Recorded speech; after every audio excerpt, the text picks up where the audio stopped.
So hello and welcome to Nirnay IAS. ये video 2028 में appear होने वाले हर एस्पिरेंट के हर एक क्वेश्चन का आंसर होगा। इनफैक्ट हर वो नया एस्पिरेंट जो अब तैयारी करने की सोच रहा है, अगले 2 से 3 साल में यूपीएससी की तैयारी करेगा और निर्णय आईएएस के प्लेटफॉर्म पे पहली बार आया है, तो मैं Snehil Tripathi, author with Oxford University Press, McGraw Hill, Disha and various other publications, आपका स्वागत करता हूं।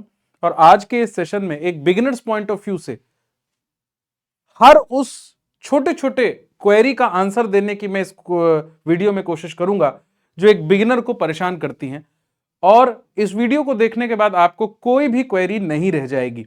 तो this video is going to be about UPSC 2028 preparation. और ये जान लीजिए कि ये वीडियो अपने आप में एक बिगिनर्स रोड मैप होने वाला है, बिल्कुल जीरो से। And please try to understand कि आपको बड़े सिंपल, ये जो मैंने एक इसमें कोटेशन आपको दिख रहा है कि start simple, build strong and stay consistent, this is going to be the mool mantra for this whole strategy. आपको घबराना नहीं है। आपने जो भी सुन रखा है कि यार यूपीएससी में तो anything and everything under the sun is under your syllabus, आपको तो इतना पढ़ना पड़ेगा 12-14 घंटे, इसीलिए 2028 की स्ट्रेटेजी की हम बात कर रहे हैं। अगर हम अर्ली शुरू करेंगे तो हमको बड़े आसानी से हम अपनी पढ़ाई को मैनेज कर पाएंगे।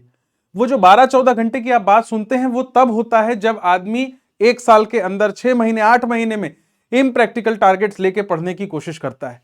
तो इस वीडियो के माध्यम से हम पूरी की पूरी बात करने वाले हैं। तो मेरा जो टेलीग्राम चैनल है वो आप ज्वाइन कर सकते हैं। निर्णय आईएएस का जो प्रारंभ बैच है वो आप ज्वाइन कर सकते हैं। जो कूपन कोड आपको मैक्सिमम डिस्काउंट देगा वो है ST मैक्स।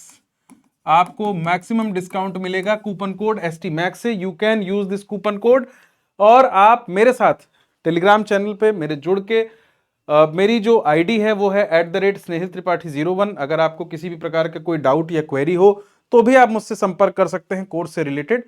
तो without wasting time let us begin. सबसे इंपॉर्टेंट बात कि जी हां, इसको स्वीकार कर लीजिए कि हम जीरो से शुरू कर रहे हैं। और सबसे पहला क्वेश्चन जो एक एस्पिरेंट के मन में, एक बिगिनर के मन में रहता है कि सर हमें तो अभी कुछ भी नहीं आता, हम तो आईआईटी से भी नहीं पढ़े हैं, हमने तो कोई एम्स से MBBS नहीं किया है, हमने एक साधारण सा नॉर्मल से कॉलेज से पढ़ाई की है, हमारी कोई बहुत बड़ी टेक्निकल डिग्री नहीं है, मैं पढ़ाई में कोई 95% वाला हमेशा नहीं रहा हूं, तो भी क्या ये एग्जाम हो सकता है? ये एग्जाम बिल्कुल डिफरेंट है। जो रिक्वायरमेंट नीट और आईआईटी की होती है उसमें अगर मैं हार्डवर्क को मैं ले लूं, कंसिस्टेंसी को ले लूं, तो मैं ये कह सकता हूं कि ये exam is very the DNA of this exam is very different from that of IIT JEE और कैट फॉर दैट मैटर। तो अगर आप बिल्कुल सिंपल सा कोई ग्रेजुएशन भी किए हैं उससे कोई फर्क नहीं पड़ता। हां, निश्चित रूप से कट थ्रोट कंपटीशन है, आपका कंपटीशन उन्हीं आईआईटीएन से भी होगा, best of the best mind से होगा, क्योंकि ये देश की बेस्ट जॉब है। अगर नौकरी की बात करूं तो आपको मेहनत तो करनी पड़ेगी, आप मेहनत से नहीं भाग सकते, लेकिन ये डुएबल है और ये एक ऐसा एग्जाम है जो कोई भी निकाल सकता है। मैंने अपने 10 साल के करियर में एक एवरेज कॉलेज से पढ़े हुए एवरेज एस्पिरेंट को भी सेलेक्ट होते देखा है, और बहुत बड़े बड़े कॉलेज से पढ़े हुए रैंक होल्डर्स और आईआईटी से पढ़े हुए 2 बार 3 बार इंटरव्यू देके भी ना सेलेक्ट होने वालों को देखा है। तो कहने का सिर्फ मतलब यह है कि कोई गोल्डन थंब रूल नहीं है कि आप जब तक आईआईटी से नहीं पढ़े होंगे तब तक आप सेलेक्ट नहीं हो सकते। तो पहला मन में जो भ्रांति आपको निकाल देनी है, पहला मन में जो भ्रम निकाल देना है वो ये है कि कोई भी व्यक्ति, हां पढ़ने से होगा, बिना पढ़े नहीं होगा। अगर आप ये सोचें कि बड़े आसानी से मजे मजे में हो जाएगा, नहीं, मेहनत करनी पड़ेगी। क्योंकि आपको मैं पहले दिन अगर बता दूं कि आप अपने आप को इस देश के पॉलिसी मेकिंग का हिस्सा देखना चाहते हैं, आप अपने आप को एक दिन भले ही रिटायरमेंट के बाद या रिटायरमेंट के आसपास कंट्रोलर ऑडिटर जनरल देखना चाहते हैं, इलेक्शन कमिश्नर ऑफ इंडिया देखना चाहते हैं, आप आज हमारे रेलवे मिनिस्टर जो हैं वो भी एक आईएएस अधिकारी थे, अजीत डोभाल साहब जैसा आप अपने आप को देखना चाहते हैं, एस जयशंकर साहब इसी एग्जाम से निकले हुए प्रोडक्ट हैं। अगर इस देश में आप इस क्लब में जाने की सोच रहे हैं, और अगर आप ये सोच रहे हैं कि ये बिल्कुल हलवा जैसा होगा, ये किसी नेटफ्लिक्स की सीरीज देखने जैसा आसान होगा, तो नहीं है। लेकिन इस कठिन जर्नी को आसान बनाया जा सकता है अगर आपकी रणनीति सही हो और आप कॉन्फिडेंटली कंसिस्टेंसी के साथ उस रणनीति को एग्जीक्यूट करें जिसके लिए हम आपके साथ हैं। तो सबसे इंपॉर्टेंट बात यह है कि ज्यादातर यूपीएससी एस्पिरेंट जब शुरू करते हैं अपनी जर्नी तो उनके पास क्लैरिटी नहीं होती है। छोटे छोटे क्वेश्चंस होते हैं, न्यूज़पेपर पढ़ना जरूरी है क्या, एनसीईआरटी पढ़ना जरूरी है क्या, ऑप्शनल चूज कैसे करें, कितने घंटे की पढ़ाई से होगा। ऐसे छोटे छोटे क्वेश्चंस की जब क्लैरिटी आती है, या मैं यूं कहूं कि एग्जाम की डिमांड की जब आपको क्लैरिटी आ जाती है, तो आपको इस एग्जाम को निकालने से कोई नहीं रोक सकता। You have to understand the DNA of this exam, you have to understand the demand of this exam. और अक्सर गलती यह होती है कि ज्यादातर लोग अपना पहला प्रेशियस अटेम्प्ट, जो कि गोल्डन अटेम्प्ट, सबसे इंपॉर्टेंट अटेम्प्ट है, उसको बस ट्राई करने में खराब कर देते हैं। मैं आज इस वीडियो के माध्यम से, अगर आप बिगिनर हैं, आप पहली बार ये वीडियो देखेंगे और आप 2027-28 में एग्जाम देने वाले हैं, तो अपने पहले अटेम्प्ट को यूं ही वेस्ट बिल्कुल भी नहीं करना है। अपना पहला अटेम्प्ट पूरी सॉलिड तैयारी के साथ देना है, क्योंकि अगर आप ये सोचते हैं कि बस थोड़ा मोड़ा पढ़ लेने से, ट्राई कर लेने से आपका एग्जाम निकलेगा, तो जितना कट थ्रोट कंपटीशन है, जितने एफिशिएंट लोग इस एग्जाम को देने में लगे हुए हैं, ऐसे ही तो नहीं निकलेगा। तो आपको यह समझना पड़ेगा कि इसका सिलेबस समझना है, इसका कोर सब्जेक्ट्स कैसे आप पढ़ेंगे वो समझना है, रिसोर्सेस क्या होने चाहिए, क्या पढ़ना है, क्या छोड़ना है, ये देखना है। सबसे इंपॉर्टेंट बात, यूपीएससी प्रिपरेशन इंटेंशनली डिजाइन की गई है बिगिनर्स के लिए ही, नॉट एक्सपर्ट्स। यहां पे आपको कोई एक्सपर्ट नहीं। आप ये सोचें कि आप तो लॉयर हैं और आपको कॉन्स्टिट्यूशन का बहुत बड़ा ज्ञान है तो आप आईएएस बन जाएंगे, नहीं। आप ये सोचें कि आप एम्स से पढ़े हैं, आपको साइंस बहुत इजीली, बहुत अच्छी आती है, तो आप श्योर शॉट आईएएस बन जाएंगे, नहीं। आप ये सोचें कि मैं आईआईटी से पढ़ा हूं, मुझे तो मैथ्स बड़ी मजबूत है, मेरा टेक्निकल बड़ा मजबूत है, तो श्योर शॉट में आईएएस बन जाऊंगा, बिल्कुल ऐसा कोई डायरेक्ट कोरिलेशन नहीं है। हां, इन प्रीमियर इंस्टीट्यूशन से पढ़े हुए जो एस्पिरेंट्स होते हैं, बच्चे होते हैं, वो चूंकि खुद ही इतने मेहनती होते हैं और इतने होनहार होते हैं कि वो जो पढ़ते हैं इतनी शिद्दत से पढ़ते हैं कि वो सेलेक्ट होते हैं, लेकिन इसका आपके बैकग्राउंड से कोई लेना देना नहीं है, ठीक है।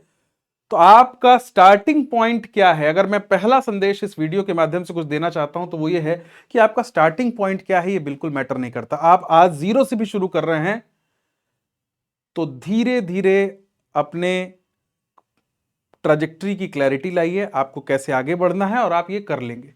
तो सबसे पहला स्टेप जो है, please try to understand the exam before studying. आपने अगर ये सोचा कि चलो तो बस सीधे बस कोचिंग, कौन सी सबसे नामी कोचिंग है जो सबसे महंगी फीस लेती है या सबसे सस्ती वाली कोचिंग है, चलो वहां हॉबी की तरह ज्वाइन कर लेते हैं और बस फिर क्या है, क्लास करेंगे हो जाएगा, नहीं, ऐसा नहीं होगा। इस युद्ध में, इस फाइट में, इस कंपटीशन में एंटर करने से पहले आपको पूरा समझना होगा। Please know the structure, understand prelims, mains and interview. तो आपको मैं बता दूं, क्योंकि ये बिगिनर्स के लिए वीडियो है, कि इसका पहला स्टेज जो है वो है prelims. The first stage is prelims, जहां आपके दो पेपर होते हैं। 100 क्वेश्चंस का आपका GS1 होता है, नेगेटिव मार्किंग होती है, और वो आपकी कट ऑफ डिसाइड करता है। आपको अप्रोक्सीमेटली, जो जनरल कैटेगरी की मैं बात करूं और पिछले कुछ सालों से, तो लगभग 50%, 100 नंबर के आसपास, अगर कठिन पेपर आता है तो 80, 85, 90, और थोड़ा इजी आया तो 105, 110। एवरेज अगर मैं लेके चलूं तो लगभग 100 नंबर के आसपास विथ नेगेटिव मार्किंग। जितना आसान लग रहा है उतना है नहीं। और दूसरा पेपर सीसैट का होता है, अगेन 200 मार्क्स। ये क्वालिफाइंग पेपर होता है, यहां सिर्फ आपको क्वालिफाई करना होता है। तो पहला स्टेज प्रीलिम्स का स्टेज है, जहां सारे के सारे आपके कोर सब्जेक्ट्स आते हैं, history, polity, geography, economy, environment, science and tech, international relation, current affairs. और सेकंड पेपर सीसैट होता है, जिसमें मैथ्स, रीजनिंग, कॉम्प्रिहेंशन सब कुछ आता है। सेकंड पेपर भी भले ही क्वालिफाइंग दिख रहा है, लेकिन पिछले कुछ सालों से उसको इतना टफ बनाया है यूपीएससी ने कि अच्छे अच्छे कॉलेज से पढ़े हुए बच्चे भी सीसैट में फेल हुए हैं, और वो अपने आप में वीटो पावर रखता है कि आप मेंस में पहुंचेंगे कि नहीं।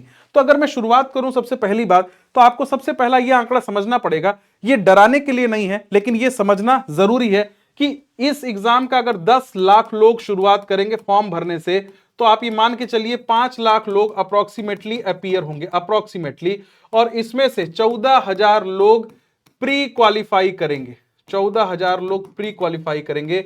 इसमें से 3,000 के आसपास इंटरव्यू देंगे, ये मान के चलिए, और इसमें से 1,000 लोग सेलेक्ट होंगे, और इसमें से 180 लोग आईएएस और 200 लोग के करीब आईपीएस, और 20 से 40 के बीच में या 20 के आसपास 200 लोग आईपीएस, 200 विल क्वालिफाई आईपीएस, और 20 से 30 के आसपास आईएफएस, और बाकी सारी सर्विसेज। यानी आपकी ये जो 1,000 की लड़ाई है, ये 10 लाख से शुरू होके आपको कहां तक पहुंचना है, 1,000 तक पहुंचना है। सबसे पहली तो बात ये समझनी है। लेकिन अब सर आप ये क्यों बता रहे हो, इसको देखकर तो डर लगेगा। इससे डरना नहीं है, ये बता ही इसलिए रहे कि इसका डर खत्म करना है। इस 10 लाख लोगों में से 5 लाख लोग तो एग्जाम ही देने नहीं आएंगे। सरकारी फॉर्म है, ज्यादा पैसा नहीं लगता, तो बस बोलने के लिए कि आईएएस का फॉर्म डाले हैं, आधे लोग तो इसलिए फॉर्म डाल देंगे। तो जरा देखिए कि आधा 50% कंपटीशन तो यहीं एलिमिनेट हो गया। अब इस 5 लाख लोगों में जो अपीयर हुए, आप ये मान के चलिए केवल 50,000 लोग आपके सीरियस कंपटीशन है। तो ये कभी भी आप कहीं वीडियो देखें तो 10 लाख और 5 लाख का आंकड़ा, 4 लाख 3 लाख का आंकड़ा देख के घबराना नहीं है। आपका जो सीरियस कंपटीशन है वो केवल और केवल 50,000 है। आपके सीरियस कंपटीशन ये 50,000 बच्चे हैं बस। बाकी लोगों से डरना घबराने कोई मतलब ही नहीं। कोई फर्क नहीं पड़ता कि 50,000 60,000 के बियॉन्ड 5 लाख दें कि 10 लाख दें, कोई फर्क पड़ता ही नहीं है। पढ़ने वाले सिर्फ वो 50,000 बच्चे हैं। लेकिन फिर उस 50,000 में कोई किसी से कम नहीं है। फिर वो गलती जो करेगा वो बाहर होगा, जो गलती नहीं करेगा कंसिस्टेंट रहेगा, जिसका भाग्य भी साथ देगा वो इस 1,000 तक पहुंचेगा फाइनली। तो मेरी पहली बात का मतलब क्या कि कभी भी आपको 10 लाख 5 लाख के आंकड़ों से डरना की जरूरत नहीं है। आपको यह समझना है कि 50,000 लोग सीरियसली तैयारी करते हैं और इस 50,000 लोगों में आपको 1,000 में आना है। यह आपका टारगेट है। आई क्या बात समझ में? पहला टारगेट क्लियर हुआ। तो आप प्रीलिम्स समझ गए। फिर अगर मैं मेंस की बात करूं तो मेंस में आपके 4 जीएस के पेपर्स होते हैं। अगेन मेंस की मैं बात करूं तो आपके 4 जीएस के पेपर होते हैं, जीएस 1, जीएस 2, जीएस 3, जीएस 4। फिर इसके साथ साथ आपका एसए का पेपर होगा और इसके साथ साथ एक आपका ऑप्शनल पेपर होगा और इसके साथ साथ आपके कंपलसरी पेपर्स होंगे जिसमें अगेन सिर्फ आपको क्वालिफाई करना है। क्या मेरी बात समझ में आई? ठीक है, तो ये हम लोग डिटेल में इस पे चर्चा करेंगे कि जीएस 1 2 3 4 क्या होगा, ऐसे ऑप्शनल। तो जब ये बात होती है कि आपको सिलेबस जानने की जरूरत है तो वो सिलेबस इन पेपरों का जानने की जरूरत है। फॉर एग्जाम्पल अगर जीएस 2 में पॉलिटी का सेगमेंट है, अगर जीएस 2 में पॉलिटी या गवर्नेंस का सेगमेंट है तो आपको एग्जैक्टली पता होना चाहिए लाइन बाय लाइन, या आईआर का पोर्शन है तो आपको लाइन बाय लाइन पता होना चाहिए कि आईआर में क्या क्या लाइनें सिलेबस में लिखी हैं। तो अगर आप यूपीएससी की तैयारी करने की सोच रहे हैं तो अगला काम जो आपको करना है वो ये करना है कि आप गूगल पे यूपीएससी सिलेबस डालेंगे, आपको पीडीएफ मिल जाएगी। आपको ये सिलेबस की पीडीएफ मेरे टेलीग्राम चैनल पे भी मिल जाएगी जहां मैं इस वीडियो के रिलीज होने के बाद पोस्ट कर दूंगा पूरा सिलेबस। आप उसका प्रिंट आउट ले लीजिए। तो पहला काम आपको क्या करना है कि पूरे के पूरे सिलेबस का प्रिंट आउट लेना है। जी हां, आपको सामने चिपका लेना है और उसको लिटरली रट लेना है, क्योंकि आपकी ये पूरी प्रिपरेशन जिसमें करंट अफेयर्स उसकी बैकबोन होगी, जहां जो कहते हैं ना कि anything and everything under the sun आपका सिलेबस होगा, उसमें से क्या पढ़ना है, कितना पढ़ना है और क्या नहीं पढ़ना है ये आपको तभी समझ में आएगा जब आपको सिलेबस रटा हुआ होगा और साथ में आप प्रीवियस ईयर क्वेश्चन को एनालाइज करेंगे। आई बात समझ में? तो दूसरा जो काम करना है वो ये करना है कि आपको syllabus go through the official UPSC syllabus line by line, एक एक लाइन एक एक शब्द। और इसके साथ शुरू में तो आप प्रीवियस ईयर क्वेश्चन नहीं एनालाइज कर पाएंगे, लेकिन कम से कम ये माइंड मेकअप करके चलना है जो मैं आज इस वीडियो के माध्यम से आपको बता दूं कि आपको टॉप प्रायोरिटी पे पॉलिटी और इकोनॉमी रखना है, क्योंकि जो मैं कहूं कि 100 to 110 एक मॉडरेट पेपर में जो कट ऑफ जाती है यूपीएससी प्रीलिम्स की, मॉडरेट पेपर की बात कर रहा हूं, कोई कट ऑफ प्रिडिक्ट नहीं कर सकता, लेकिन एक नए बच्चे को समझाने के लिए मैं कहूं तो ये जो मॉडरेट, ये जो कट ऑफ जाती है, इसमें आप 50 नंबर तो सिर्फ इन्हीं दोनों सब्जेक्ट से ला सकते हैं। ठीक है, फिर आप ज्योग्राफी और एनवायरनमेंट से अकेले 40 नंबर ला सकते हैं, 40 नहीं तो 30 तो ला ही सकते हैं, एटलीस्ट आप 30 का टारगेट रख सकते हैं। आप हिस्ट्री से 15 मार्क्स का टारगेट रख सकते हैं, तो आप देखिए कि 95 मार्क्स तो आपके इसी में हो गए। ठीक है, इसके बाद आप साइंस एंड टेक से 10 नंबर और मिसलेनियस से अगर 5 नंबर भी ले आते हैं तो आप देखिए 50, 80, 100, 110, यही आपका टारगेट है। तो आपको अगली चीज जो इंपॉर्टेंट है वो प्रायोरिटाइज करना पड़ेगा पॉलिटी इकोनॉमी। तो जब एक नया बच्चा सोचता है कि सर पढ़ाई की शुरुआत किन सब्जेक्ट से करें, तो मैं हमेशा ये कहता हूं कि एक तो पॉलिटी होना ही चाहिए, दूसरा या तो आप हिस्ट्री से शुरू कर सकते हैं क्योंकि वो थोड़ा कहानी नुमा रहता है, आपको इंटरेस्ट आता है, या दूसरा इकोनॉमिक्स अगर आप किसी टीचर से पढ़ेंगे तो उससे फायदा ये होगा कि आप न्यूज़पेपर पढ़ पाएंगे, क्योंकि न्यूज़पेपर में अगर किसी को पॉलिटी और इकोनॉमी का बेसिक समझ में आता है तो उसको न्यूज़पेपर और करंट अफेयर से चीजों को एक्सट्रैक्ट करना आ जाएगा। और ये ऑर्डर ऑफ हायरार्की होगा, प्रेफरेंस का होगा कि इस तरह से आपको अपनी पढ़ाई को शेप अप करना है। ठीक है, मेरी बात समझ में आई? ठीक है, तो अर्ली क्लैरिटी जितना ज्यादा होगी वो अननेसेसरी आगे का एफर्ट बढ़ाएगा। लोग 5 अटेम्प्ट 6 अटेम्प्ट इसलिए लग जाते हैं क्वालिफाई करने वालों को क्योंकि उनको कोई सही टाइम पे बताने वाला नहीं होता। आज इंफॉर्मेशन ओवरलोड इतना ज्यादा है कि पहले बताने वाले नहीं थे, अब इतना बताने वाले हैं कि हर आदमी से स्ट्रेटजी सुन लेता है, कंफ्यूज हो जाता है और उसके बाद फेल हो जाता है। आपको एक बार अपनी रणनीति डिसाइड करनी है, फिर उस पर स्टिक करना है, और आपका गाइडिंग लाइट हाउस, जो गाइडिंग टॉर्च होगी, वो होनी चाहिए सिर्फ और सिर्फ प्रीवियस ईयर क्वेश्चन और syllabus.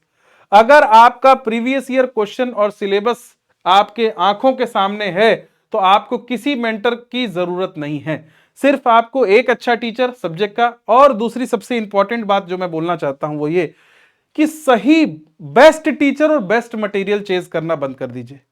There is no best material and there are no best teachers. हर टीचर इतना कैपेबल होता है कि आपको अगर उसने पॉलिटी का बेसिक्स अच्छे से समझा दिया तो आपको किताब मल्टीपल टाइम्स रिवाइज करनी है। और जितनी भी ठीक कोचिंग्स हैं, जैसे मैं अपनी पॉलिटी की क्लास में तो एनसीईआरटीज हों, एमसीक्यूज हों, प्रीवियस ईयर क्वेश्चंस हों, करंट अफेयर, जितनी भी चीजें हैं सब कुछ क्लास में कवर कराता हूं। आई मेक श्योर कि स्टूडेंट को मैं टारगेट देता हूं कि आपको किताब पढ़ के आनी है, आपको मेरी पीपीटीज के भरोसे नहीं रहना है। पीपीटीज मेरी सहूलियत के लिए है, आपको किताब ही पढ़नी है। भले मेरी पीपीटी में सारे फैक्ट्स हैं, भले मेरी पीपीटी के बाहर एग्जाम में ना आता हो, लेकिन इसका यह मतलब नहीं कि आप बुक्स को बाईपास करेंगे। और इसीलिए सबसे इंपॉर्टेंट चीज अगली ये है कि आपको रीडिंग का डिसिप्लिन बनाना पड़ेगा। आज जो टेक्नोलॉजी का फायदा है वो उतना ही नुकसान भी है। हम लोग रील देखने के इतने आदी हो गए हैं, हमारा अटेंशन स्पैन इतना घट गया है कि हमको पढ़ने का कंसंट्रेशन ही नहीं है, हमारे अंदर इतना धैर्य ही नहीं बचा कि हम 200 पेज की किताब पढ़ सके। तो सबसे बड़ी चीज जो आपको करना है वो डिसिप्लिन क्रिएट करना है रीडिंग का। तो आप करंट अफेयर्स हो, चाहे किताबें हो, चाहे एनसीईआरटी हो, सबसे पहले तो आपको आदत बनानी पड़ेगी रीडिंग के लिए। You will have to invest first 3-4 months, आपको सोनली फोकस करना पड़ेगा सस्टेनेबल स्टडी हैबिट्स में, क्योंकि आपकी हैबिट्स ठीक होंगी, आपकी रीडिंग की आदत होगी, आपका धैर्य होगा बैठने का। आप एक बार जिस चीज को शुरू करेंगे, कमिटमेंट के साथ सोचेंगे कि इसको मैं खत्म ही करूंगा, तभी दम लूंगा, तब जाके कंसिस्टेंसी यहां मैटर करती है स्पीड से ज्यादा। एक ऐसा एस्पिरेंट जो कंसिस्टेंट होगा वो कहीं आगे जाएगा बजाय उसके जो इनकंसिस्टेंट होगा। A steady pace maintained over years beats rushed preparation every time. आई बात समझ में? तो आपको अगर किसी चीज पे, तो सर अभी आप 2028 की तैयारी कर रहे हैं तो क्या करिए, आप न्यूज़पेपर से एडिटोरियल्स धीरे धीरे पढ़ सकते हैं।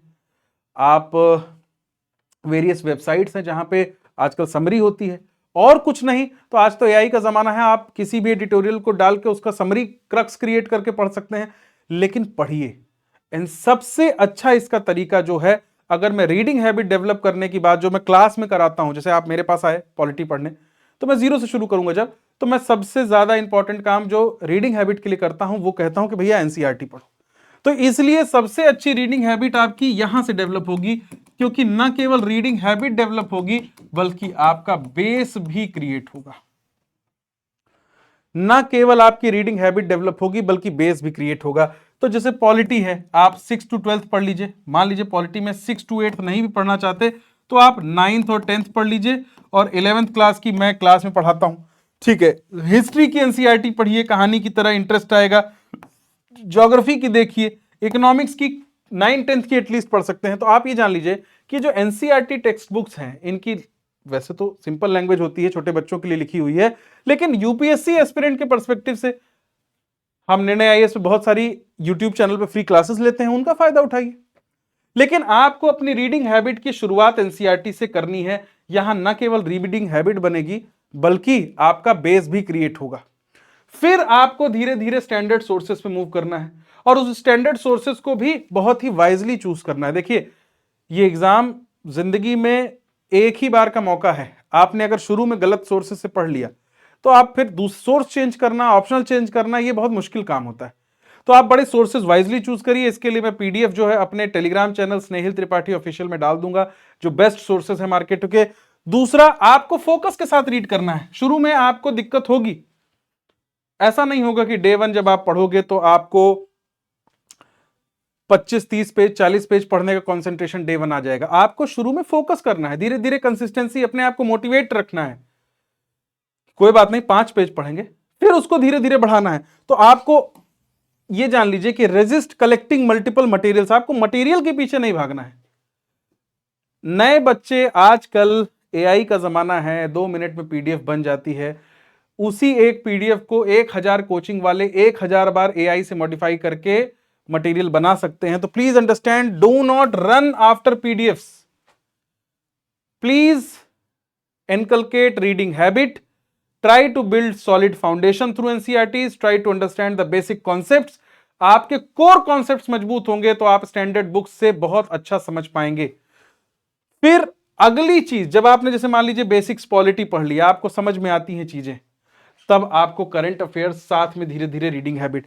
Current affairs is the backbone. देश में और दुनिया में क्या चल रहा है, भारत पे उसका क्या इंपैक्ट होता है, साइंस एंड टेक्नोलॉजी में क्या नया, भारत की विदेश नीति में क्या हो रहा है, कौन से नए जजमेंट्स आए हैं, कौन सी नई गवर्नमेंट की पॉलिसी आई है, क्या economic monetary policy reserve bank ले रहा है, क्या फिजिकल पॉलिसी सरकार बना रही है, ये सारी चीजों की अंडरस्टैंडिंग आपको करंट अफेयर्स ही पढ़ना पड़ेगा। चाहे प्रीलिम्स हो चाहे मेंस हो, आपके लिए ये इंपॉर्टेंट है। तो लोग कोई भी एक न्यूज़पेपर पढ़ लेते हैं, चाहे द हिंदू पढ़ लीजिए, थोड़ा टफ माना जाता है इसे, और चाहे इंडियन एक्सप्रेस, कोई भी एक, और नहीं तो दुनिया भर की कोचिंग वेबसाइट्स हैं जहां पे किसी भी एक वेबसाइट से आजकल कंपाइलेशन मिल जाता है, उसके करंट अफेयर्स के ब्लॉग्स ही आप डेली फॉलो कर सकते हैं। निर्णय आईएएस में भी फ्री आपको करंट अफेयर्स इनिशिएटिव के बारे में पता चल जाएगा। आप निर्णय आईएएस में भी करंट अफेयर्स की टीचर क्लास लेते हैं, आप वहां से भी पढ़ सकते हैं, लेकिन आपको करंट अफेयर्स से जुड़ना पड़ेगा, क्योंकि आपको एक बैकग्राउंड बिल्ड करना पड़ेगा। मान लीजिए इंडिया अमेरिका रिलेशंस है, इंडिया चाइना रिलेशंस है, इंडिया एंड इट्स नेबरहुड है, आपको इसके बारे में बिल्कुल नहीं पता, तो आपको एक बेसिक्स बिल्ड करना पड़ेगा कि आपको पता होना चाहिए कि भाई ऐतिहासिक रूप से भारत नेपाल संबंध में क्या क्या इश्यूज हैं, क्या क्या पेन पॉइंट्स हैं, श्रीलंका से के संबंध का क्या बेसिस है।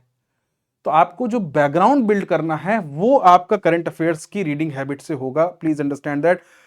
फिर जब आप मान लीजिए एनसीईआरटीज पढ़ लिए, स्टैंडर्ड बुक्स पढ़ लिए, उसके साथ आपने करंट अफेयर्स भी पढ़ना शुरू कर दिया, अब आपकी वो स्टेज आ चुकी है कि आप रिलेट कर पाते हो प्रीवियस ईयर क्वेश्चन से, और आपको समझ में आने लगा है कि यूपीएससी की डिमांड क्या है। अब आपका प्रीलिम्स जब हो जाए कि भैया हमारा प्रीलिम्स का स्टैटिक पोर्शन, जो भी कोर सब्जेक्ट्स हैं, history, polity, geography, economy, environment, ये हमारा तैयार हो गया है, तब आपको धीरे धीरे अगले फेज में एंटर करना है, मेंस के जोनर में आना है, और वहां पे आपको सोचना शुरू करना है।